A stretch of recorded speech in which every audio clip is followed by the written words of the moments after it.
This is a reminder. Hello, everybody. Thank you so much for joining me. This is another episode of Built by Women. I'm Michelle Hayward, the founder of Positive Hire, and today I'm so excited for the guests we have. If you are just joining us, I would like to have you in the chat. Let us know where you're joining in from. If you're in engineering, science, also put in the chat what area, industry, job function that you may have, because we might have some questions for you tonight. Hey, you never ever know how it's going to go. Last week we did have a technical issue where I did not see someone's questions. So if you find that we're not answering your questions, just repost it in the chat, and I'll try to be going through both locations to make sure I'm seeing all of your questions. So tonight with us, I'm so excited because I love when other civil engineers come on with me. Yes, I am civil engineer bias. Dr. Kenya L. Goodson is our guest for tonight. She is an environmental engineer, educator, community organizer. I love that community organizer part, right? And a climate policy advocate. She focuses on developing solutions to systemic concerns in environmental health, environmental justice, and climate resiliency. She received her Ph.D. in civil and environmental engineering from the University of Alabama. I'm going to leave that alone right there as a Clemson alum, where she was the first African American woman to earn a Ph.D. in her department. Congratulations. She's a history maker, right? She has acquired over 9 years of experience in wastewater management, stormwater quality, and environmental regulation between transitioning in academia and community engagement. Dr. Goodson currently works as a climate and sustainability coordinator for Hometown Action Hometown Organizing Project, where she builds community relationships to organize resilience initiatives in rural communities impacted by climate related disasters. Welcome, Dr. Goodson. It's great to have you on tonight. Thank you so much, Michelle, for having me. I'm really excited about, talking to your viewers and, just having a conversation around advocacy work. Woo, okay. Everybody is always interested and love to know, how did you decide on civil engineering? People like, that sounds so dirty. It sounds so hard. You're outside building roads, but how did you initially decide on civil engineering? That's a really good question. I didn't really know much about engineering initially. I knew that I liked math and science in school, and I wanted to use the math and science for something that benefited like the people around me, the community. And so I started doing community work as a college student, and I really enjoyed, talking to community, doing environmental stuff. I didn't know at the time that I would actually be an environmentalist, but just, being involved in the community and doing outreach and the science and math part of it that I really enjoyed. And so after kind of thinking about what I wanted to utilize my background on, I decided on an environmental career. I did not know it was going to be engineering initially until I started working for state government. So I worked for the Alabama Department of Public Health. And so it was there where I saw, the sanitation issues that we have currently in the Alabama Black Belt. And that inspired me to do engineering. So it wasn't so much civil engineering, it was more or less environmental engineering and looking at, water infrastructure and how to address that. So that's kind of where I got started. Wow. We all have a journey and a path to there. We're the generation, I was good at math and science. The other generation, like, I saw on Instagram. So, Yep. and it's probably one of us is on Instagram sharing that. I want to go back to something that you said about not knowing what engineering was. And when you found out what engineering was, what was your first reaction to that? That I had the wrong major. I need to look at something else that was easier. That was my first reaction. No lie.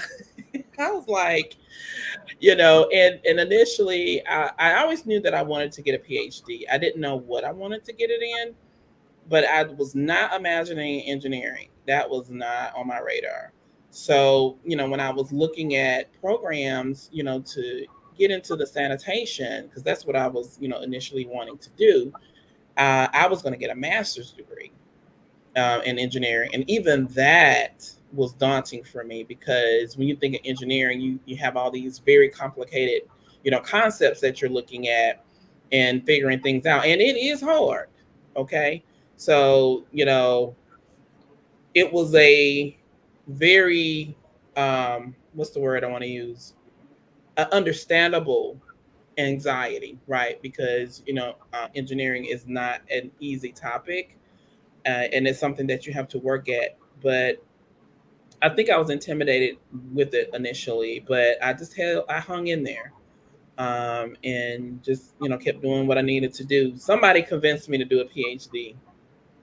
You know, Let, let, let's talk about, okay, now I want to go back to the prestigious college where you went to undergrad.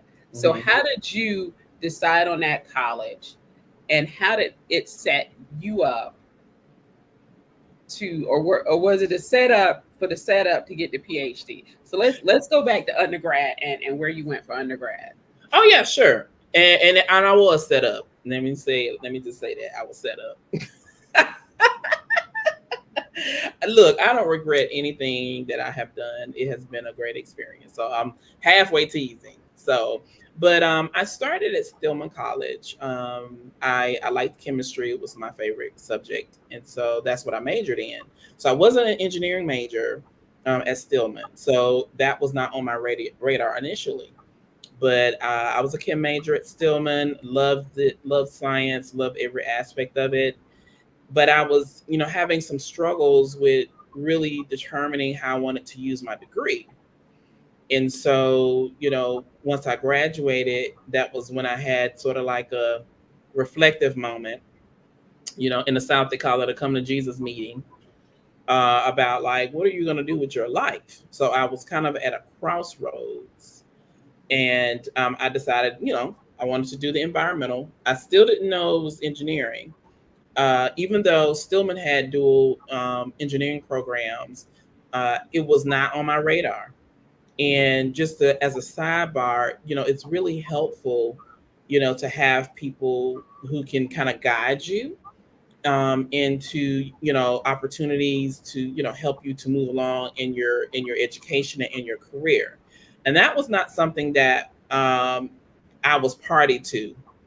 I didn't think to say, hey, engineering might be a thing, but they did have dual degree programs at Stillman for engineering. So that's as a sidebar. It's just good to do your Yep. research, Yep. on what your opportunities could be. So I don't know if I answered your question, but You, that's where I you landed. you did, and the reason I ask, oftentimes people think, and young people as well, but also parents who aren't engineers and scientists, that because you may have majored in something or got a degree in one thing, you can't move over and get a degree in something else or even in another industry. And so, probably with that chemistry degree, you still could have be an environmental scientist. Mhm, It's just not an environmental engineer, mhm, because the industry is very particular about you adding engineer on titles, but they mhm. will come for you a lot of They times. will. They Yeah, will.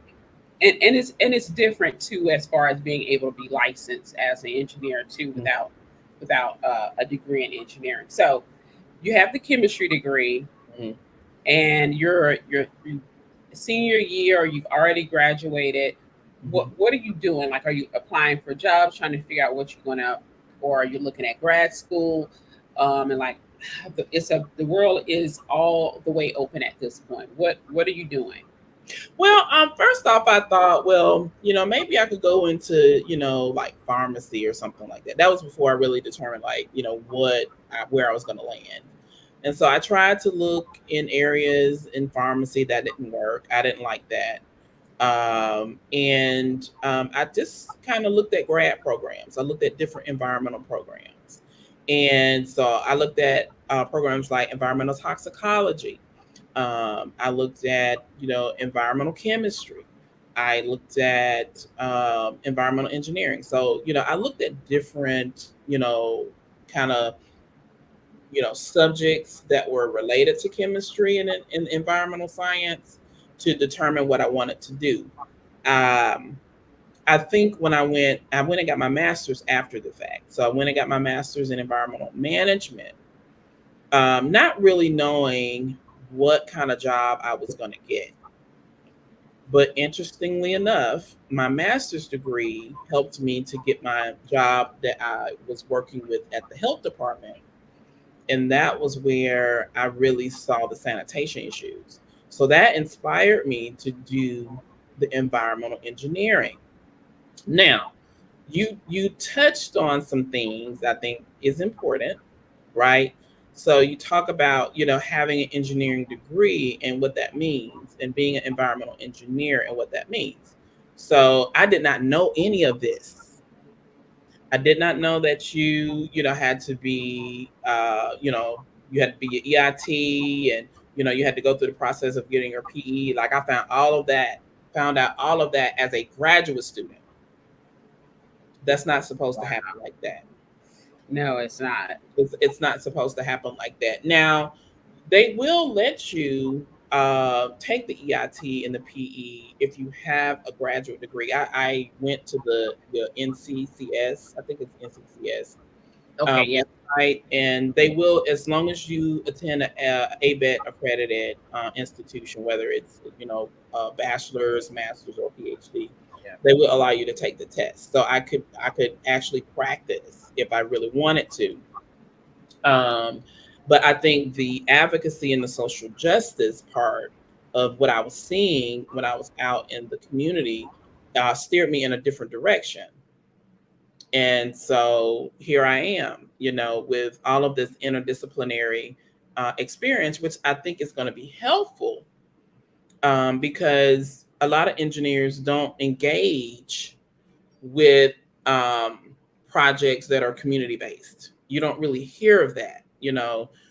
They may work for a company or firm, and they may do projects and things like that. But when it comes to actual engagement with communities, that's not something I've seen.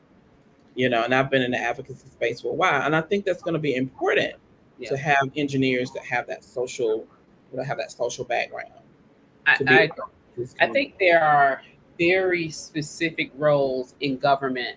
The reason here at in South Carolina, one of my classmates who was also my mentor in civil Mhm. engineering, Black woman, she took on a role many years ago at South Carolina Department of Transportation when she had to engage with the public. She was like, you know what, I'm good, and she went back to the engineering side. It's different. It is very different because the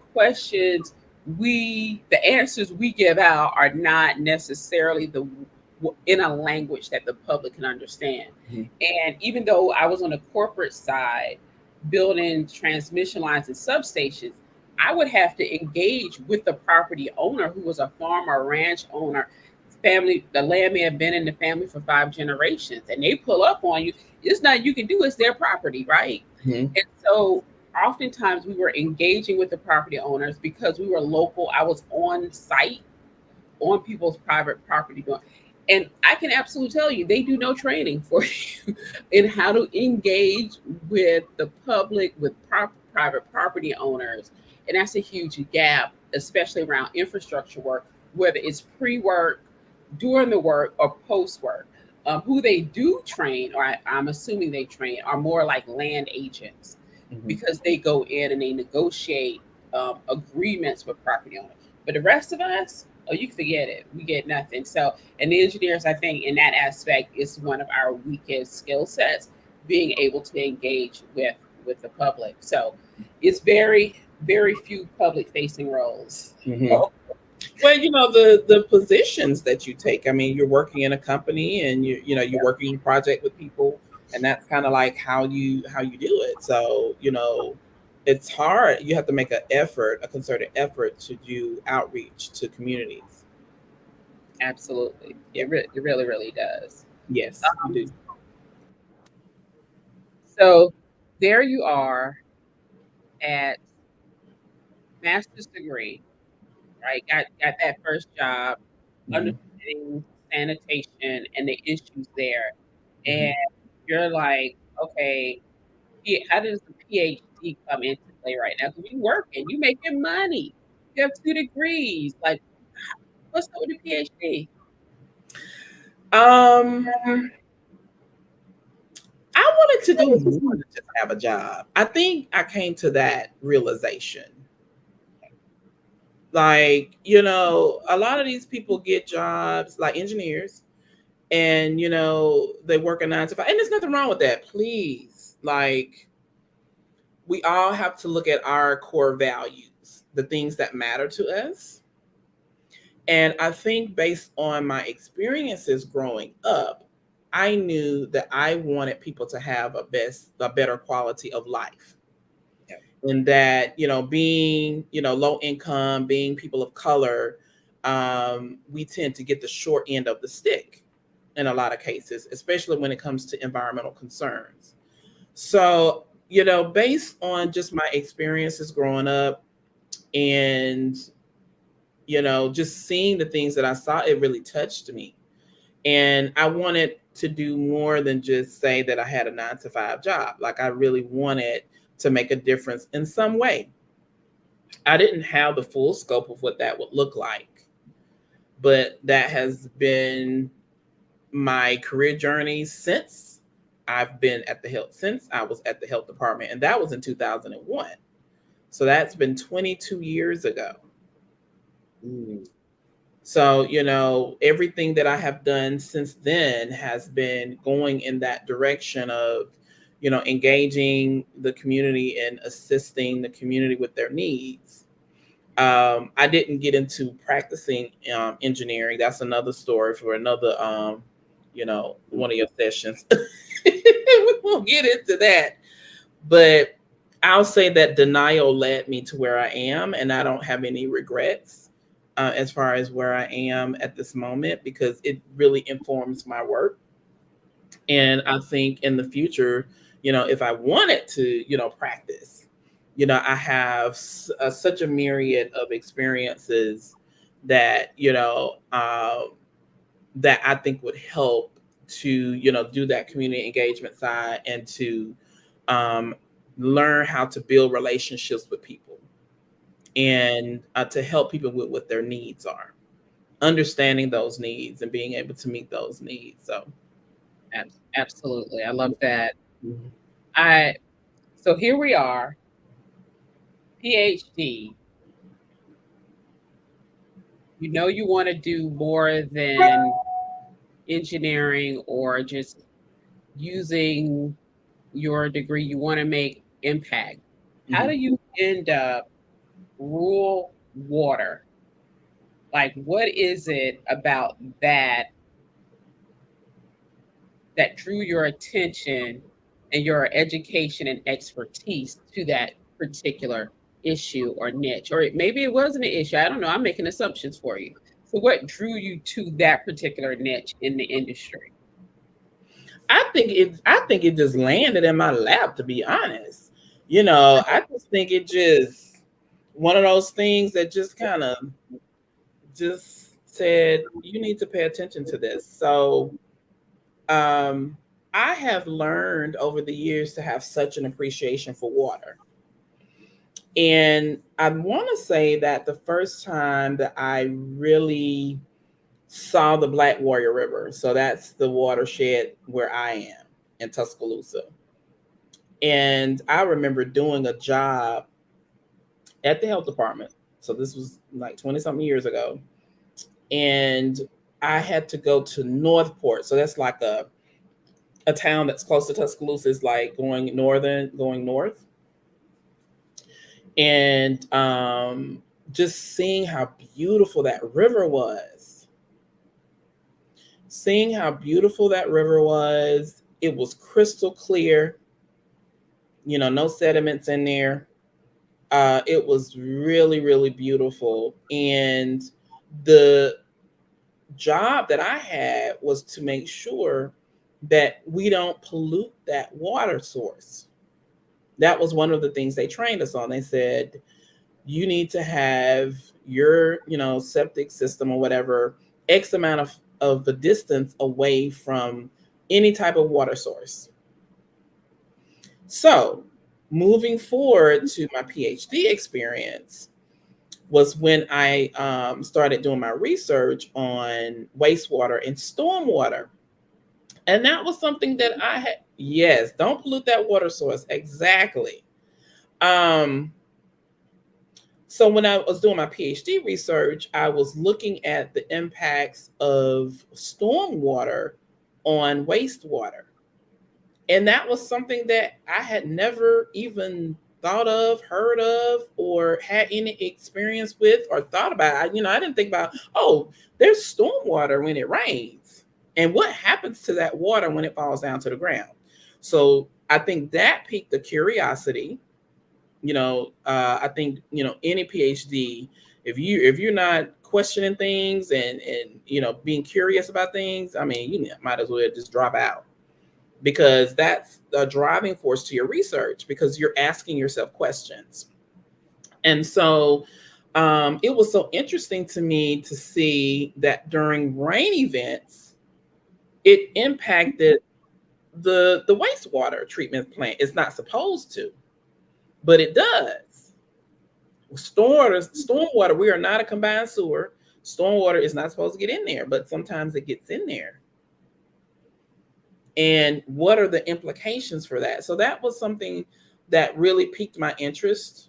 Water, stormwater, what happens to that, how it impacts our lives. Wastewater, we don't even think about flushing our toilet, but it's a lot of stuff going on when you flush it.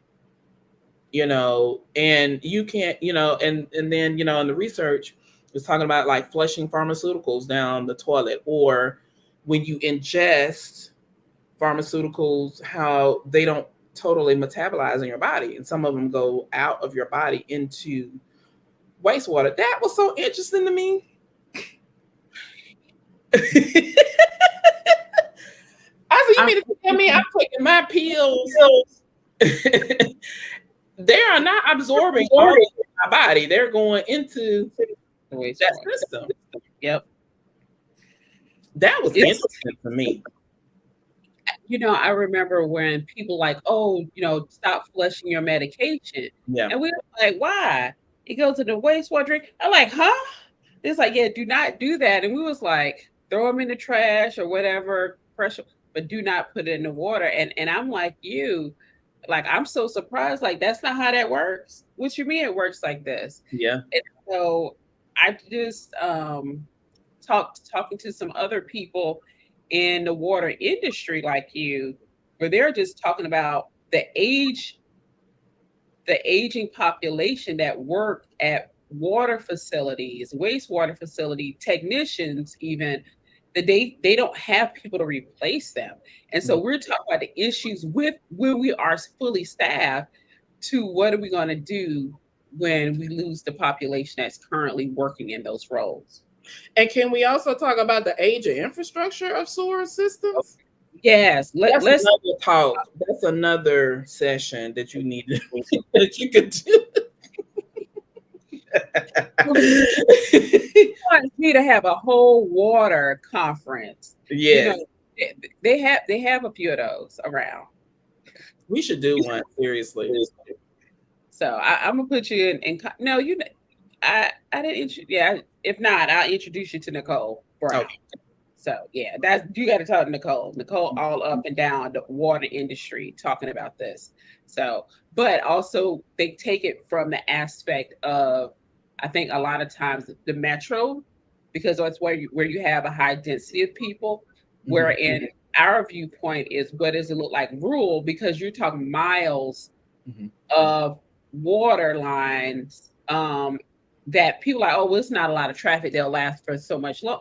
Not necessarily, because we can have a lot of equipment and other things that roll across, not thinking about water lines being there, and just over time things deteriorating.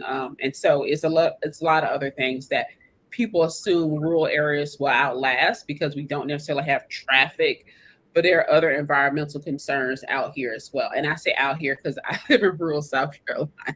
That Well, really is. it's a whole different system. You It is. have decentralized. You have decentralized sewer Yeah. systems in rural communities, Yep. and that presents a whole lot of different issues. So like I worked at the health department, so that's what I worked with. I did individual sanitary systems. I inspected those, and so there's a lot of problems that come with that. People like, what do you mean individualized? You forget, not everybody is growing been in rural areas and understanding like the toilet flush. What do you mean individualized? I'm gonna share because I didn't know this either.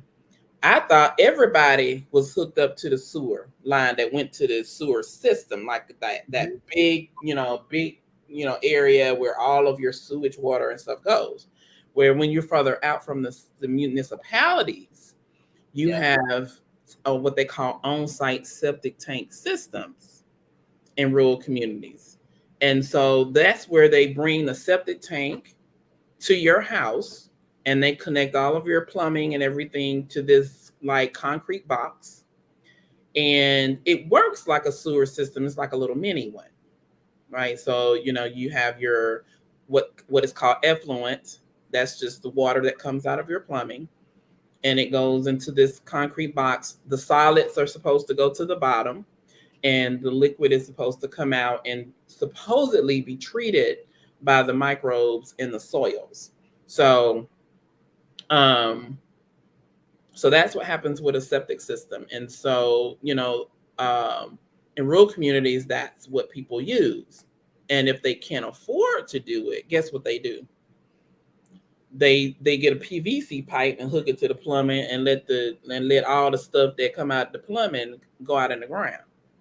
Yep. And that happens sometimes too. Mm-hmm. So, there's, disparities, a lot of disparities in rural communities. And so where I'm sitting right now is my mom's house. And so this house was built in the late 60s. So they have a septic tank, and for water, it has its own well and pump house. Mm-hmm. So when the power goes out, it's not just electricity out. We don't have water either. So we always keep bottled water. And people are like, wait, what? How can you live like that? It's not living like that as it is. The city, literally, we're a 1/10 of a mile out of the city. There's like, y'all on your own. And this is like one of the richer neighborhoods in this small town of 3,000 people now. And they're like, we're not coming that 1/4 mile. There's not enough houses, population density for them to do it. And so you also have to think, and sometimes people just don't want to do it because they don't want to pay the taxes either. Mm-hmm. But definitely seeing where people are just running everything out of the house into a ditch or a creek. Mm-hmm. And when I say people are surprised that that's happening, it's like, no, there has to be programs in place wherein you can help people do this. And I always see people like, oh, we're going to build a tiny home and be off grid. Like, what you going to do for for water and sewer? And they're like, what do you mean? And so, because they aren't used to living on a property like this. My brother's wife, a few years ago, they went to buy a house outside of Charlotte. And she was like, now she's a doctor, MD. And she was like, so we looked at a house, and she's talking to me that it has its own well and septic tank. I was like, yeah, the city probably doesn't run out that far because it's probably not a lot of houses. And she's like, so that's normal? I said, this house that she's standing in doesn't have it. She was like, oh, okay. And so where she's from, which is Western Pennsylvania, it was unusual for her to have experienced that. And so having to explain to people, this is not unheard of. This is really common in rural areas and not even necessarily the South. but also understanding that those practices that are in place now may not have necessarily been in place or enforced when when those properties were initially purchased and somebody built a home or some structure on it, and that has changed over time. So keep that in mind too. And then when you come to enforce things on people, Mm-hmm. you're not necessarily giving them the resources to change. You're like, well, you have 90 days. And you're like, well, I'm gonna get $22,000 to do what you're asking me to do. And then you're telling them their property's not livable. And so I understand the environmental impact, but then it also has to be the human financial impact that really doesn't get addressed.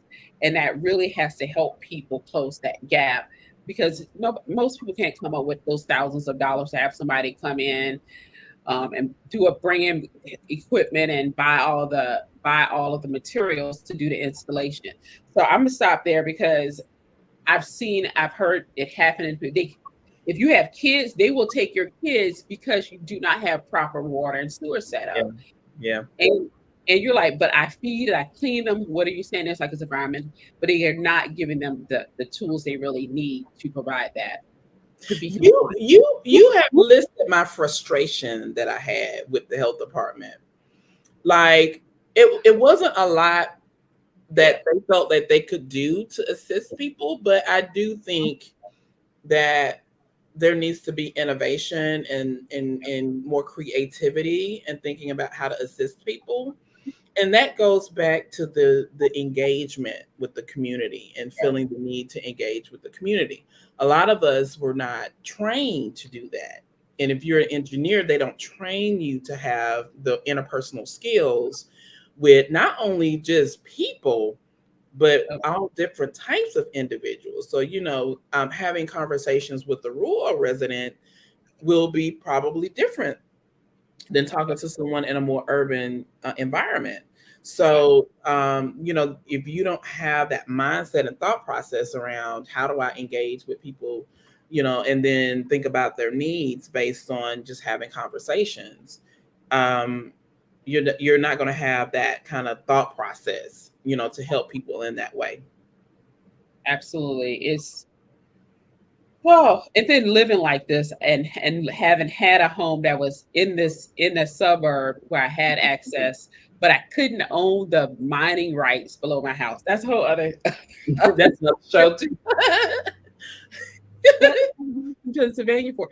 And so we're as we move around the US specifically and especially around the world, we see similar problems, but just staying US centric.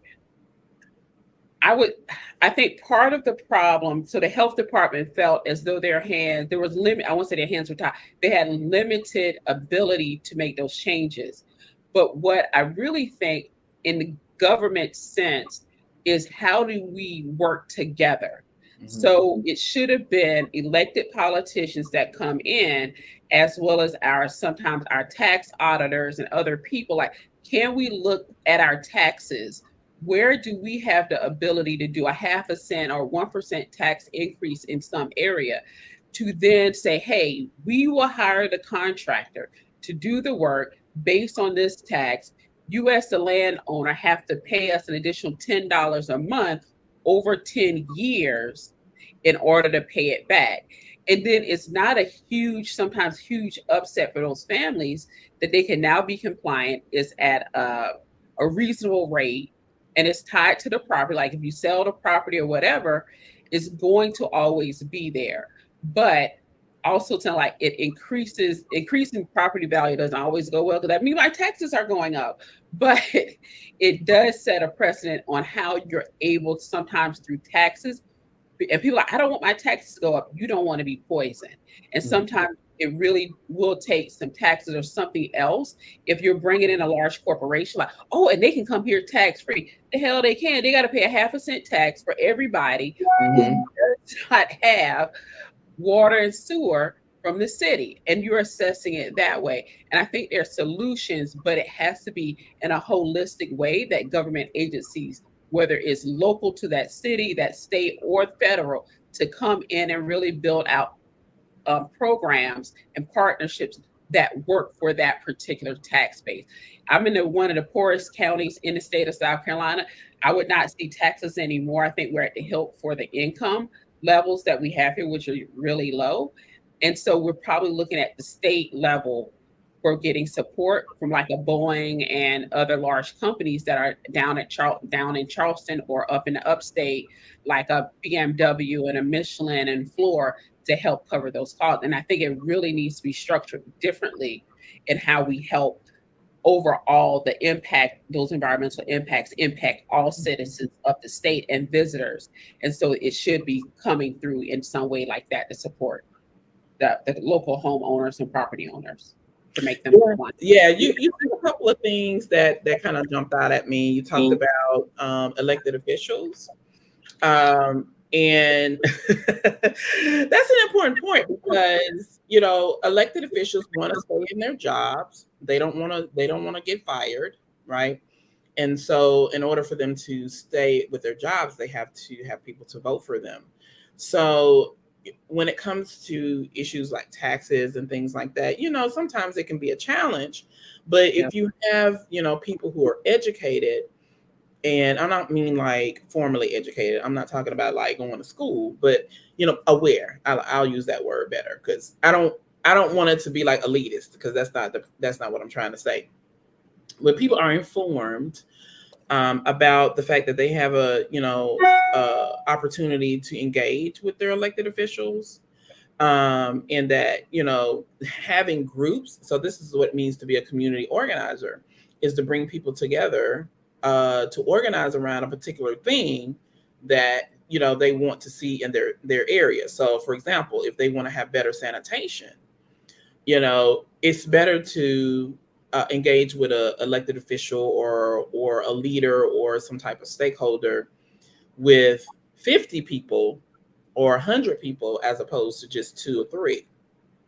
So it's important for people to know about stuff like what you're saying, right? That's my job as a community organizer, is to give people the information and the resources that they need to organize themselves to get what it is they need, right? Exactly. And so, you know, that's the key to these things actually occurring. It's not going to be enough for us to depend on someone else to do it. You know, you got to do it. If this is something that you think is important on some level, and I know people are busy, they got lives to lead, they got children, they got jobs, they have all of these things. But if you see something in your community that you want to see changed, you can't depend on someone else to do it for you. You have to be the person to vocalize what it is that you need. And it's better to do it in a community setting with, you know, other people that are like-minded than to try to do it yourself, because that's going to lead to frustration. So that was a whole sermon. Question. God is life. Yeah. For those of you on LinkedIn, for whatever reason, I can't over on the platform we're on, your messages aren't popping up. So I'm having to copy and paste. I am giving you credit if you ask the question, but the question is from Deanna Q. Brooks, PE. So that's professional engineer. She's a licensed engineer, just in case y'all don't know what PE is.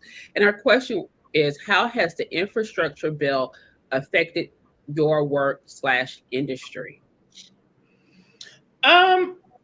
You know, those dollars that come from the federal infrastructure bill goes to the states, and the states determine what to do with the infrastructure money. And honestly, I'm not really sure what they're doing with it. I'll be really honest. Now, with the IRA, you know, the IRA gives homeowners the opportunity to, you know, allow their homes to be energy efficient. So there has been a lot of education around the IRA and getting those resources to help, you know, to make your power bill and things like that less expensive. So there has been a push to do that. But as far as the infrastructure bill, I'm not really sure. I'll be honest as far as what has happened in Alabama, and particularly with the infrastructure bill. I know that at one point, I hate to say this. I probably shouldn't say this, but no, I'm not gonna say that.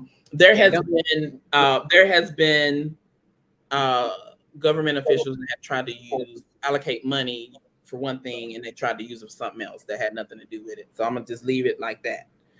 But that is something to take a look at, though, because I do want to know what is happening. But I do know about the IRA. I do know that there's been, a really push for education around, getting people energy efficient for their homes.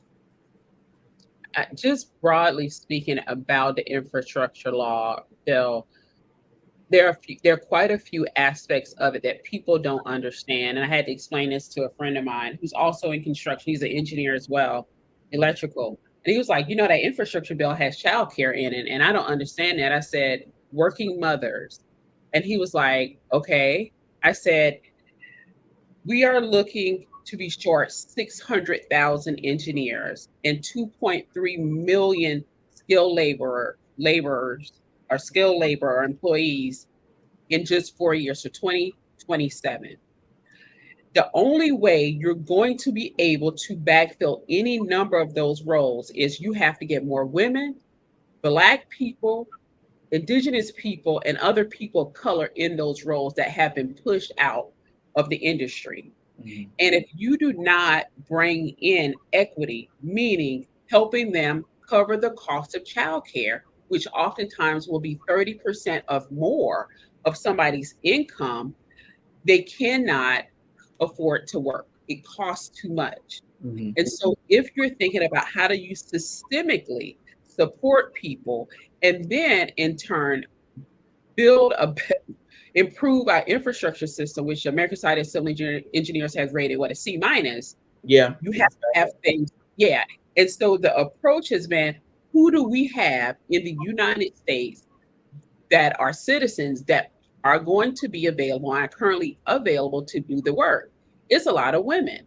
And so they understood what that is, what that was, and how to, and then once you understand what is that population, what are their barriers to getting these jobs? And so also within that infrastructure bill, we've seen, what is it? Not the U.S. Department of Transportation, a National Highway Administration, I think it is, a highway administration. Mm-hmm. They have gone out and done programs in different states where they're bringing in people and training them on how to be different equipment operators. And setting up apprenticeship programs. And they ran that for a year. We actually had one of the leaders who's actually a Clemson alum, civil engineer, that helped run that program. And it was across different government agencies that they ran the program because we are short skilled labor. And so the federal government, we have to fund, this $1 billion because we have to reskill, upskill, and understanding the barriers to people getting into the industry that we absolutely need right now, but we're going to need even more for climate change.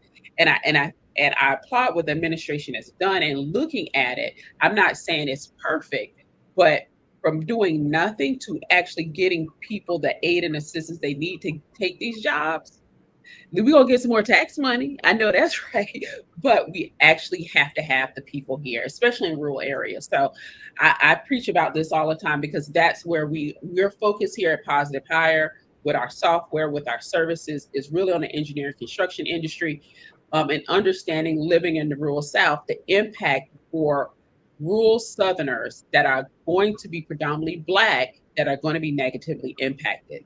And so it's really, I'm happy with the bill in that it exists in some of the services. I don't know the way it's structured, if it's really going to help, because the states get to decide where to send that money. Yeah, and I don't think any of that was said, any of what you said, I don't think any of that is happening in Alabama. I haven't heard of, anybody being hired to, do construction work. Alabama's, I want to say that I'll look for the links, but I want to say Alabama was one of the southern states. Alabama and Texas were two of the southern states where they had done an apprenticeship program, but it was only highway construction. They haven't done water or anything else. This is specifically highway construction. Yeah, which is specifically in my background is water, and I haven't seen any work that they've done around water or diversifying the workforce. You know, I actually challenge myself to look that up so that I'll know, and I want to get back to you on that because that is a very good question. Yeah, so we might be back Yeah. sooner than okay.